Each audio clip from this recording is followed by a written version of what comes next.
route today has brought us from the forest down there up the Minffordd Path, which is this one here, and then what I would normally have done is pop down here somewhere onto Lanshan and had a little camp, but today we've gone up here and we've followed that ridge line all the way round, all the way until it's popped up onto the summit of Cadair Idris there.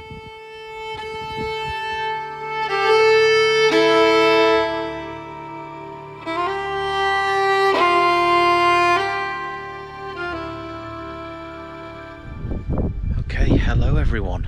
Welcome to almost the summit of Cadair Idris. The summit cairn is, you can see in the silhouette behind me, up there. So I'm about 50 metres, I suppose, below the summit. Might not even be that much. This might be my favourite camping spot ever. You guys know how much I love this mountain.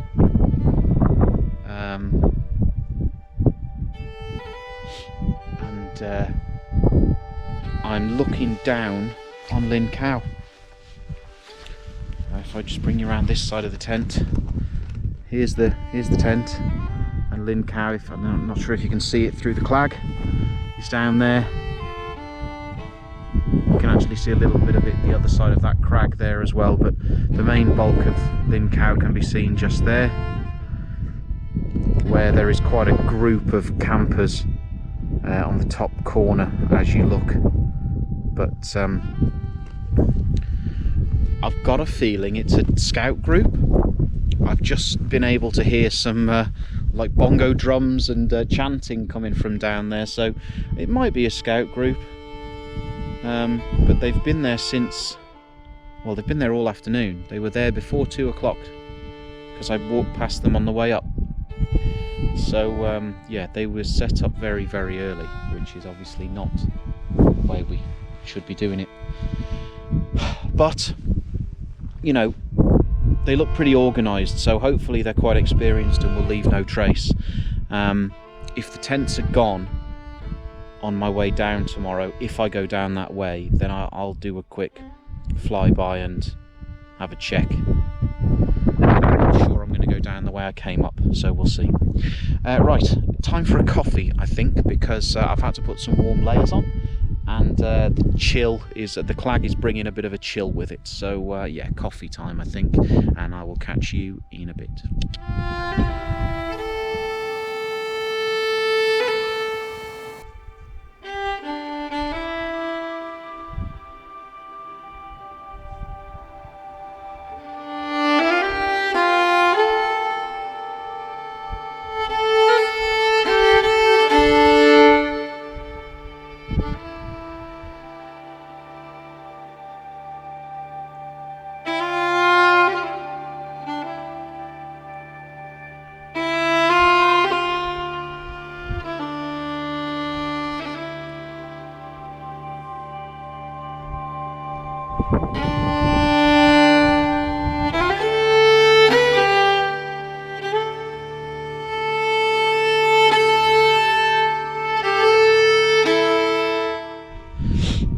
Folks, the clag is well and truly set in now, and it seems to be getting thicker.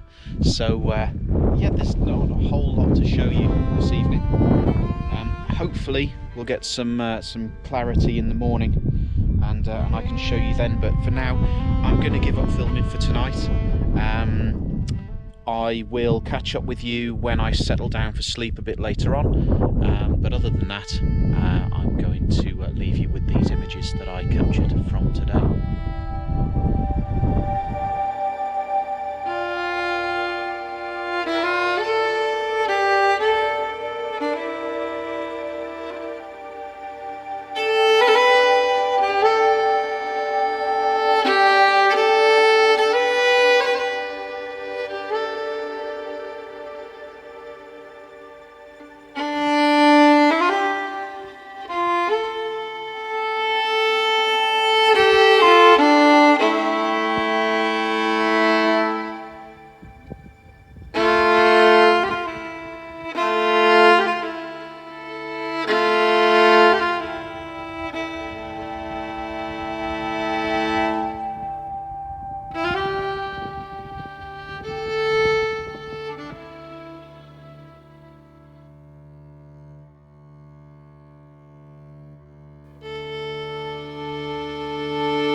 So there's been a slight change to the sleeping setup tonight, folks, which is worth mentioning. What I'm sleeping on tonight is the new Trekology UL80 sleeping mat. It's the one with that lovely sort of curved shape that sort of purports to hold you in the middle of the mat. And I have to say, so far, I'm pretty impressed with it. It is insanely light, and it rolls down insanely small. And by insanely small, I mean like smaller than a can of Coke. It's absolutely ridiculous. To give you an idea, I can fit it inside the bag that my Van Gogh Deep Sleep Thermo pillow fits in. It is absolute madness how light and small the thing is.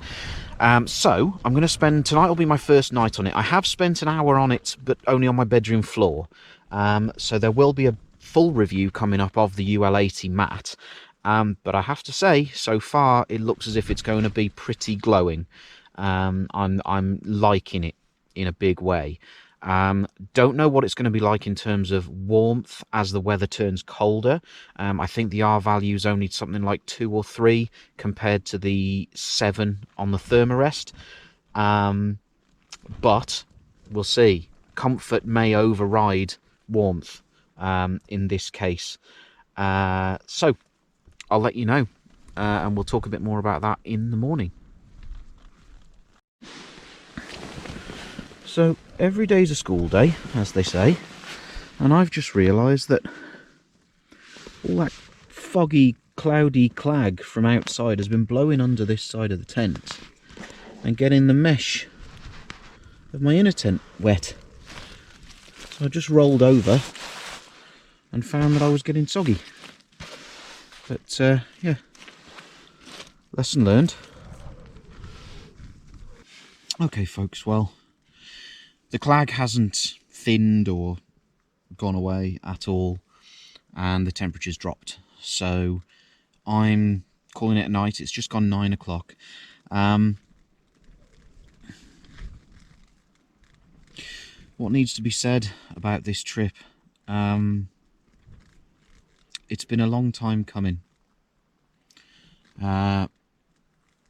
It's a special place.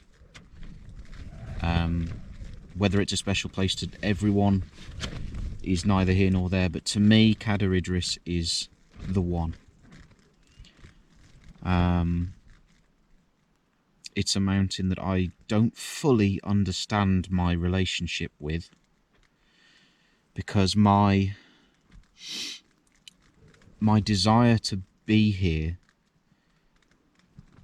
it's not based on familiarity, because there are mountains that I've been to far more times, and I certainly don't know all of the paths of Cadair Idris yet. It's not based on physical challenge, I don't think, because there are harder mountains to climb than Cadair. The views, there's no denying, are extraordinary.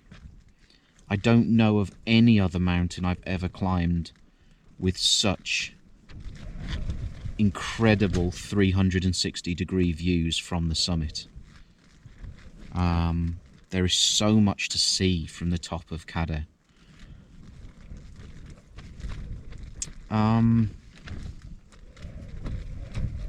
As I say, I don't fully understand what it is that draws me here.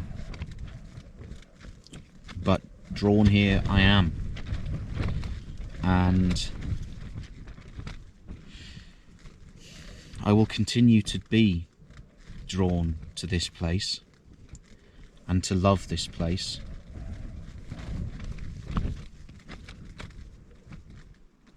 And I may never understand why, but I don't think that matters. I'm not ashamed or embarrassed by the little tear that you saw me have at the summit. I've missed this mountain.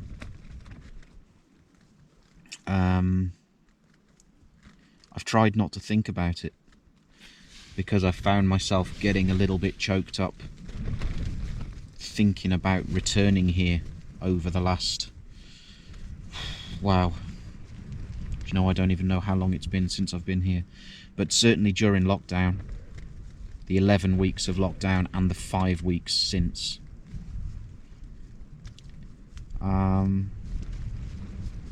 So yeah, emotions, we all experience emotions. Some of them are gentle and easy to deal with. Some of them are not. Some of them need to be released. Otherwise the pressure just builds. And we all need to release that pressure. I've talked about my reset button before. And wild camping is my reset button, without a doubt.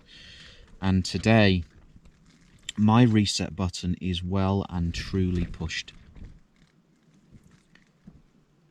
And in the morning, I'm really looking forward to making my way down this mountain with nothing but positivity in my mind. Because being up here now is releasing all of it. I've spoken to you before about the here and now of a camping trip, where all of the things that I've done and all of the things that I've got to go home and do, they don't matter here. There's just now.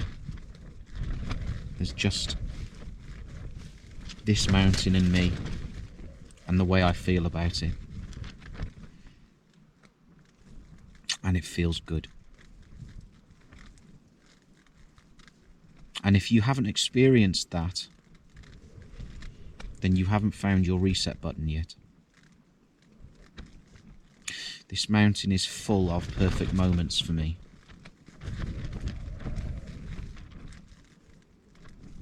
And even, fingers crossed, touch wood, it even seems that in recent weeks at least, it's been looked after properly as well by the people visiting here, because I only found and picked up a single piece of litter.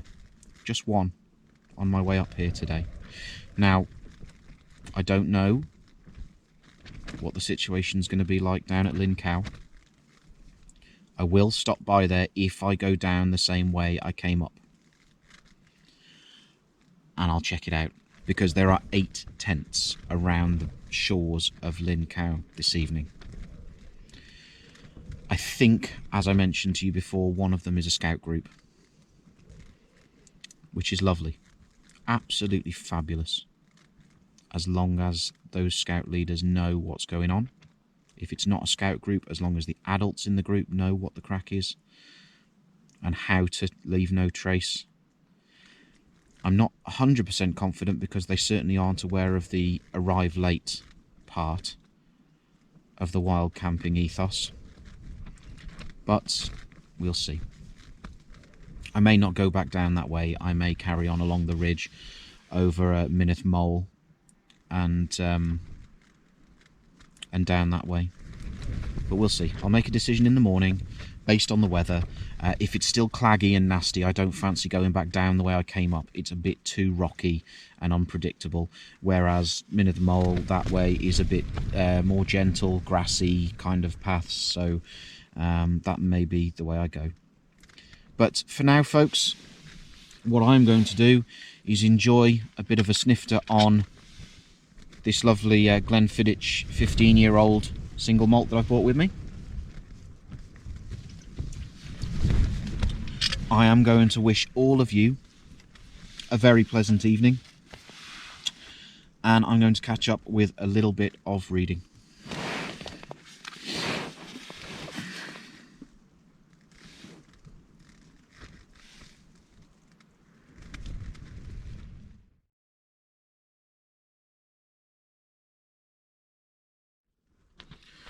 Well, good morning.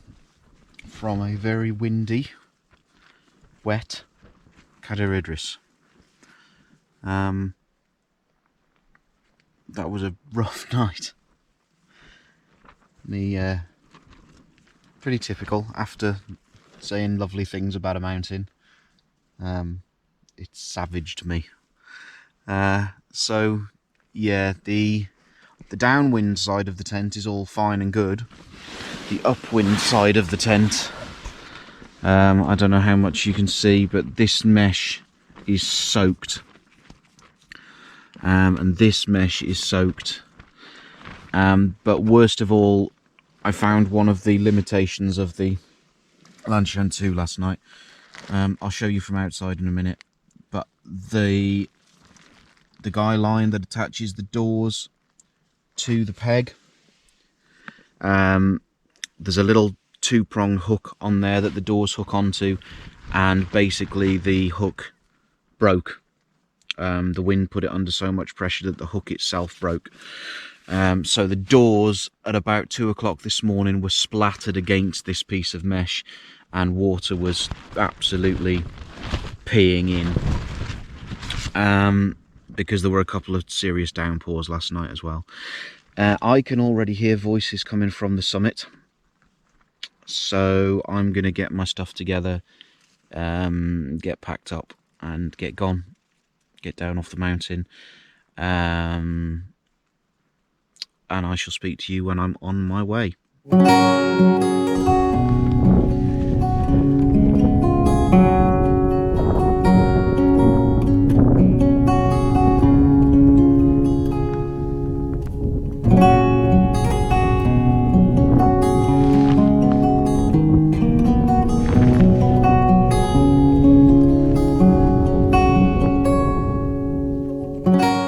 So hello. So I've dropped down from the main summit of Cadair Idris now, and I'm following the onward section of the Minffordd Path. It's not called the Minffordd Path at this stage, I don't think. But up there is Minffordd Mole. I've sort of skirted around the summit of that. Behind me is Cadair Idris is up there, still in the clag. I can look down, isn't this gorgeous? I can look down onto Lanshan there from a completely different angle. Lots more tents there than there were when the clag set in last night. I reckon 10, 12 tents maybe, something like that. And then you can see the Minffordd Path disappearing behind that ridge line there. And my path goes this way. And I'm thinking it's going to drop around. OS Maps is playing up at the moment, but I'm hoping this path is going to turn to the right once I'm beyond this crest here, and head down towards the forest and the Minffordd Path again. And I'll update you later. So let's have one final look at Lanshan. I don't know if you can make out any of the tents there. There's a red one on the far left shoreline. Try and get that in shot, and then I can see down into the main valley now as well. Can't remember the name of that lake, but I'll pop it up on the screen in a minute.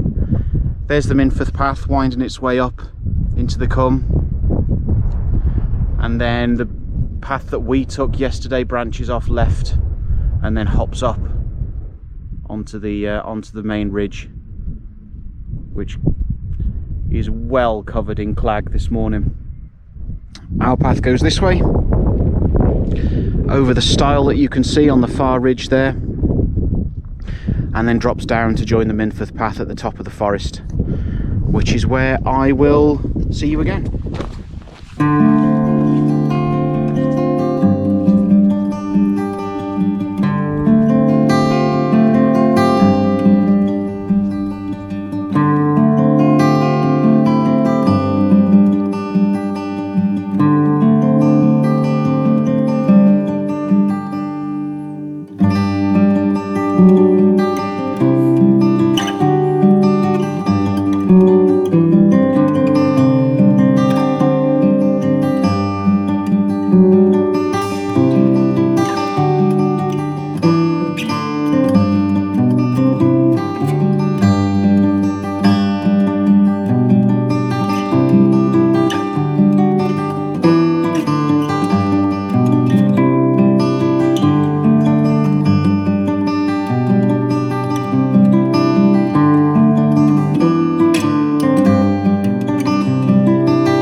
And here's the bridge over the river, which, well, essentially is where the paths meet.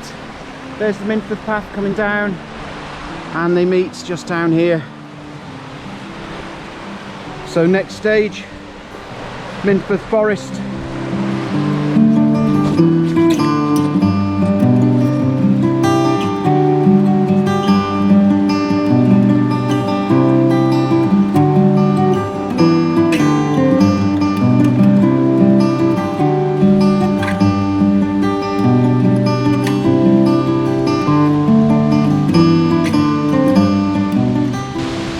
So, nearly done. I've just stopped on this bench part way down the forest. It's gorgeous in here. And I've been having a bit of a reflect on how last night could have actually gone really wrong, because we talk a lot about making good decisions and knowing when to call it a day and leave camp, but last night it occurred to me, well, it occurred to me this morning really, that if I'd have done that last night, if I'd have called it a day early when the bad weather set in and when the tent broke last night, then coming down the way I've just come would have been absolute suicide in the dark. Because I don't know the path that I just came down well enough. So what would normally be considered the right decision, i.e. the weather's got really bad, tent's broken, we should pack up and go home, would most definitely have been the wrong course of action last night. And that could very, very easily have gone the other way. I did lie there for a good length of time pondering whether I should cut and run.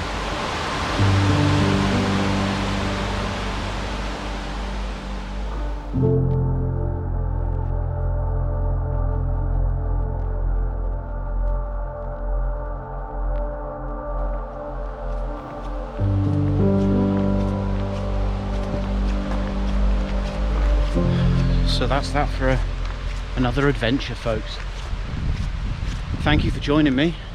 Hope you've enjoyed it.